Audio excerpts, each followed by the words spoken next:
యోబు గ్రంథము 17వ అధ్యాయము. నా ప్రాణము సమసిపోయెను, నా దినములు తీరెను. సమాధి నా నిమిత్తము సిద్ధమయ్యున్నది. ఎగతాళి చేయువారు నా యొద్ద చేరియున్నారు. వారు పుట్టించు వివాదములు నా కన్నులకెదురుగానున్నవి.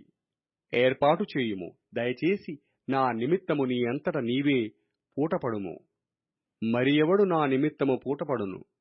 నీవు వారి హృదయమునకు జ్ఞానము మరుగజేసితివి, కావున నీవు వారిని హెచ్చింపవు.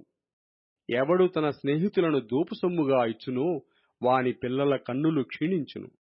ఆయన నన్ను జనులతో సామెతకాస్పదముగా చేసియున్నాడు. నలుగురు నా ముఖము మీద ఉమ్మివేయుదురు. నా కనుదృష్టి దుఃఖము చేత మందమాయెను, నా అవయవములన్నీయూ నీడవలే ఆయను. యథార్థవంతులు దీనిని చూచి ఆశ్చర్యపడుదురు, నిర్దోషులు భక్తిహీనుల స్థితి చూచి కలవరపడుదురు. అయితే నీతిమంతులు తమ మార్గమును విడవక ప్రవర్తించుదురు, నిరపరాధులు అంతకంతకు బలమునొందుదురు. మీరందరూ నా యొద్దకు రండి, మరల దయచేయుడి. మీలో జ్ఞానవంతుడొక్కడైనను నాకు కనబడడు. నా దినములు గతించెను, నా యోచన నిరర్ధకమాయెను, నా హృదయ వాంఛ భంగమాయెను. రాత్రి పగలనియూ చీకటి కమ్ముటయే వెలుగనియూ వారు వాదించుచున్నారు. ఆశ ఏదైనా నాకుండిన ఎడల పాతాళము నాకు ఇల్లు అను ఆశయే.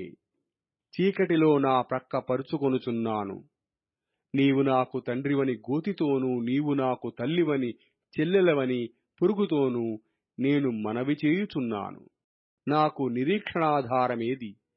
నా నిరీక్షణ ఎవనికి కనబడును?